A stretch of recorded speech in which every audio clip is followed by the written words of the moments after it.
नमस्कार आदाब दोस्तों वक्त हो चला है तमाम देश और दुनिया की सभी ताजा बड़ी खबरें जानने का। डालते हैं सुर्खियों पर नजर।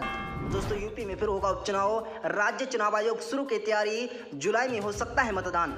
दोस्तों सीएम योगी आदित्यनाथ ने कहा है कि उत्तर प्रदेश की सरकार के 100 दिन के कामों का लक्ष्य 30 जून तक पूरा करें, 4 जुलाई को पेश करेंगे रिपोर्ट।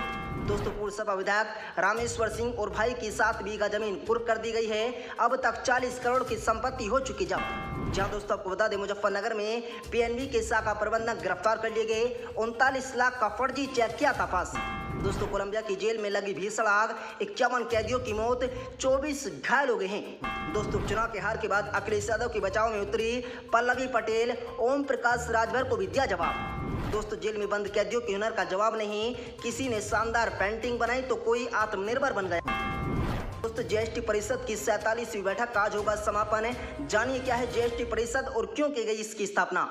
दोस्तों बात करेंगे इन सभी खबरों की एक एक कर विस्तार से, लेकिन दोस्तों खबर जानने से पहले लाइक कीजिए इस वीडियो को, चैनल को सब्सक्राइब करें और पास में लगे बेल आइकन को भी दबा लें ताकि तमाम देश और दुनिया की सभी बड़ी खबरें आपके पास सबसे पहले पहुंचे। जहां दोस्तों पहली बड़ी अपडेट आ रही है, आपको बता दें यूपी में फिर होगा उपचुनाव, राज्य चुनाव आयोग शुरू की तैयारी, जुलाई में हो सकता है मतदान।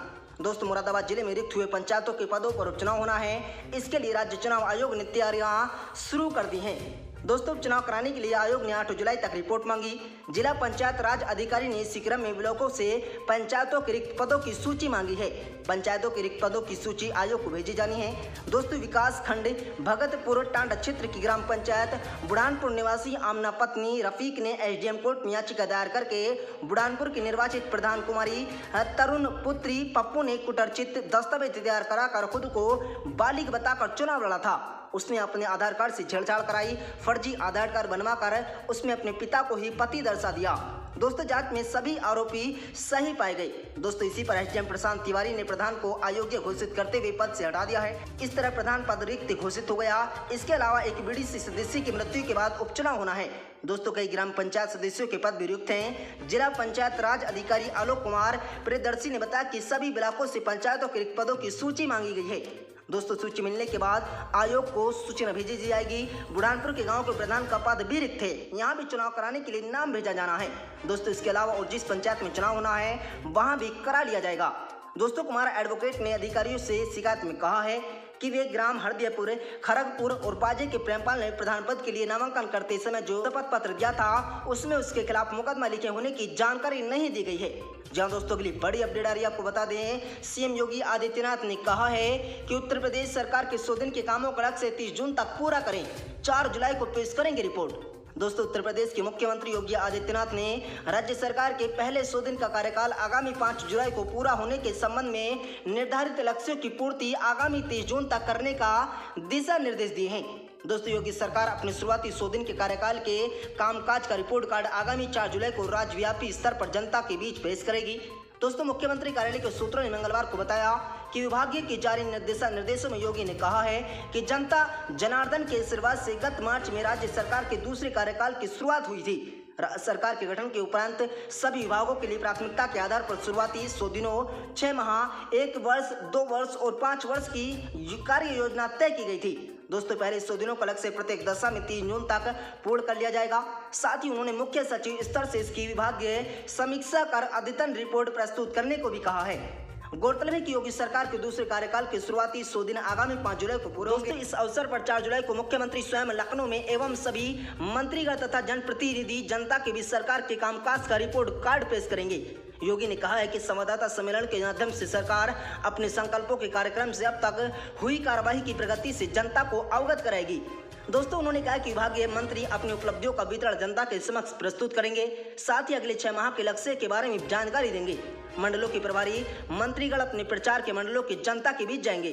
दोस्तों योगी आदित्यनाथ ने कहा है कि दिशा निर्देशों में गत रविवार को प्रदेश को 2 लोकसभा सीटों रामपुर और आजमगढ़ के उपचुनाव में भाजपा की जीत का जिक्र करते हुए कहा कि स्थानीय जनता ने प्रधानमंत्री मोदी जी की नीतियों में अभूतपूर्व विश्वास जताया। उन्होंने कहा कि हमें इस विश्वास और उनके भरोसे पर खरा उतरना होगा। सभी विभाग अन्य दोनों जनपदों से संबंधित विकास परियोजनाओं की समीक्षा कर ली गई है, कोई भी प्रस्तुत लंबित न रहे। दोस्तों मुख्यमंत्री कार्यालय द्वारा भी इस क्षेत्रों में संचालित एवं लंबित विकास परियोजना की समीक्षा की जाएगी। दोस्तों उन्होंने कहा कि आजमगढ़ का हरिहरपुर नामक स्थान संगीत साधकों की पुरातन स्थली है। दोस्तों योगी ने संगीत जगत के लगभग और प्रतिष्ठित लोगों से परामर्श कर उनकी मंशानुरूप यहाँ कला संगीत साधकों के हितों में आवश्यक प्रस्तुत करने का दिशा निर्देश दे दिए हैं। जहां दोस्तों अगली बड़ी अपडेट आ रही है, आपको बता दें पूर्व सपा विधायक रामेश्वर सिंह और भाई की 7 बीघा जमीन कुर्क कर दी गई है। अब तक 40 करोड़ की संपत्ति हो चुकी जब्त। जहां दोस्तों एटा जनपद में अखिलेश यादव की बेहद करीबी सपा नेताओं की मुश्किलें दिन पे दिन बढ़ती जा रही हैं। यहां की अलीगंज विधानसभा सीट से 3 बार पूर्व विधायक और गैंगस्टर एक्ट के आरोपी रामेश्वर सिंह यादव और उनके छोटे भाई गजेंद्र सिंह यादव की संपत्तियों पर लगातार प्रशासन की कुर्की और जब्तीकरण की कार्रवाई जारी है। दोस्तों मंगलवार को भी इनकी पत्नियों के नाम दर्ज 7 बीघा जमीन को कुर्क कर दिया गया। ईटा के जिलाधिकारी अंकित कुमार अग्रवाल के आदेश पर सपा नेता रामेश्वर सिंह यादव, उनके भाई जोगेंद्र सिंह यादव और उनकी पत्नियों के नाम दर्ज 7.25 बीघा जमीन कुर्क कर दी गई। ये कार्रवाई एटा सदर तहसीलदार चंद्र प्रकाश सिंह, राजस्व टीम और इंस्पेक्टर कोतवाली नगर एटा की मौजूदगी में की गई है, जिसमें सीतलपुर ग्राम सभा में स्थित भूमि को जिला प्रशासन ने कुर्क करके जब्त कर लिया। दोस्तों इसी दौरान संपत्ति स्थल पर जिला प्रशासन ने अपना कार्ड भी लगवा दिया है। कुर्क की गई जमीन की कीमत करीब 2.5 करोड़ रुपए बताई गई है। दोस्तों इस बारे में तहसीलदार एटा चंद्र प्रकाश सिंह ने बताया कि रामेश्वर सिंह और जगेंद्र सिंह यादव की 7.25 बीघा जमीन को जिलाधिकारी एटा के आदेश पर कुर्क कर दिया गया। दोस्तों अब तक दोनों भाइयों और उनके परिजनों को 100 बीघा से अधिक जमीन, फार्म हाउस, वाहन आदि को जिला प्रशासन कुर्क कर चुका है, जिसकी कुल कीमत करीब 40 करोड़ रुपए बताई जा रही है। कार्रवाई गैंगस्टर एक्ट की धारा 14A के तहत की गई है। वही पूर्व विधायक रामेश्वर सिंह यादव गैंगस्टर एक्ट में एटा जिले में है, जबकि गजेंद्र सिंह यादव गैंगस्टर एक्ट में फरार चल रहे हैं। उनके खिलाफ 25,000 रुपए का इनाम भी घोषित कर दिया गया। जहां दोस्तों अगली बड़ी अपडेट आ रही है, आपको बता दें मुजफ्फरनगर में पीएनबी के शाखा प्रबंधक गिरफ्तार कर लिए गए। 39 लाख का फर्जी चेक किया था पास। दोस्तों वरिष्ठ पुलिस अधीक्षक अभिषेक यादव के आदेश पर अपराधियों के विरुद्ध चलाए जा रहे खरपड़ अभियान के तहत कोतवाली पुलिस ने धोखाधड़ी के एक मामले में पीएनबी के एक शाखा प्रबंधक को गिरफ्तार कर जेल भेजने के अलावा एक वारंटी अभियुक्त को गिरफ्तार करके न्यायालय में पेश करने के साथ ही 2 लोगों का शांति भंग की धारा में चालान कर दिया है। दोस्तों प्रभारी निरीक्षक संजीव कुमार ने बताया कि नवंबर 2021 में पंजाब नेशनल बैंक खासा टीजीटी रोड खतौली में तैनात प्रबंधक अनिरुद्ध शर्मा पुत्र अजय कुमार शर्मा निवासी पल्लवीपुरम मेरठ के विरुद्ध 39 लाख रुपए का फर्जी चेक पास कराने के आरोप धारा 409, 420, 120B, 467, 468, 471 में अभियुक्त पंजीकृत हुआ। दोस्तों मुकदमे की विवेचना में दोषी पाए जाने पर पुलिस ने आरोपी अनिरुद्ध शर्मा को जनाठस तिहारे से गिरफ्तार करके जेल भेज दिया है। दोस्तों इसके अलावा कोतवाली पुलिस ने विद्युत अधिनियम के तहत मुकदमे में वारंटी अभियुक्त फुरकान पुत्र यामीन निवासी नई आबादी को इसके मकान में गिरफ्तार करके न्यायालय में पेश किया है। दूसरी ओर कोतवाली पुलिस ने प्रदीप पुत्र राज्य निवासी ग्राम केलावाड़ा तथा ओमपाल सिंह पुत्र पूर्णमल निवासी ग्राम शाहपुर और शांतिभंग की धारा में विरुद्ध करके एसडीएम कोर्ट ने पेश किया है।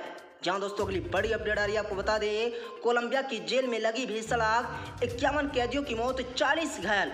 दोस्तों पश्चिमी कोलंबिया शहर तोलुआ की एक जेल में मंगलवार को आग लगने से 51 कैदियों की मौत हो गई है और अन्य 24 घायल हो गए हैं। घायलों में गार्ड्स भी शामिल हैं।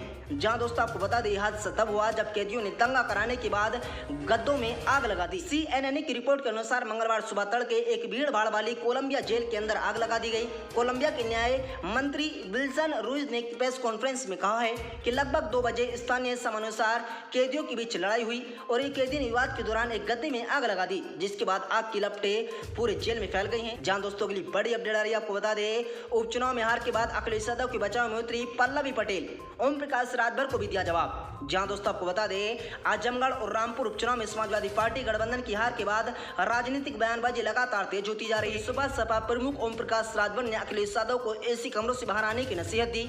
अब रातों से सपा विधायक और अपना दल कमरावादी की अध्यक्ष पल्लवी पटेल ने अखिलेश यादव का बचाव किया है।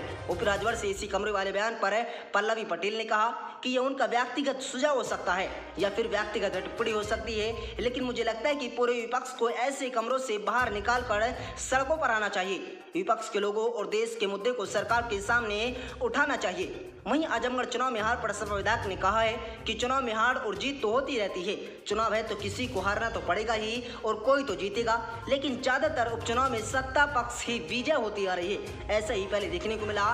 सबसे अहम बात यह कि चुनाव के दौरान जो एक अनुशासन होता है वो इस चुनाव में बना रहा, ये सबसे अच्छी बात है।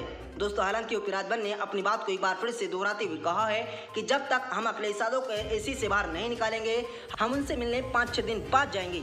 उनको समझाएंगे कि चलो भाई अब बहुत दिन हो गए एसी का मजा लिए, अब बाहर चलो। उनसे कहे कि चलो जनता के बीच में चले जाते हैं। जहां दोस्तों अगली बड़ी अपडेट आ रही है, आपको बता दें जेल में बंद कैदियों के हुनर का जवाब नहीं। किसी ने शानदार पेंटिंग बनाई तो किसी ने आत्मनिर्भर बना। दोस्तों जेल में कैद बंदियों के हुनर का कोई जवाब नहीं है। किसी ने शानदार पेंटिंग बनाकर मुख्यालय तक डंका बजाया तो कोई जिम में सहमत बनाकर चमका रहा। दोस्तों बंदियों को आत्मनिर्भर बनाने में जेल प्रशासन भी कोई कसर नहीं छोड़ रहा है। इन दिनों बंदी सीमेंट की बेंच बना है। हालांकि अभी डेमो तौर पर 15 बेंच बनाकर तैयार कर दी गई हैं। कोई कार्ड नहीं है दोस्तों, मगर जेल प्रशासन का प्रयास है कि भविष्य में उनकी मार्केटिंग कराई जाए। जिला कारागार में वर्तमान में 4076 बंदी कैद हैं। यहाँ बंदियों को आत्मनिर्भर बनाने के लिए असामाजिक संस्थाओं की मदद से लगातार गतिविधियां कराई जाती हैं, लेकिन कई बंदी अपने हुनर से अलग पहचान रखे हैं। इसी तरह से जेल में बंद सीमेंट की बेंच बना रखे हैं। इसी बेंच को आपने अक्सर रेलवे स्टेशन या सरकारी दफ्तरों के बाहर देखा होगा।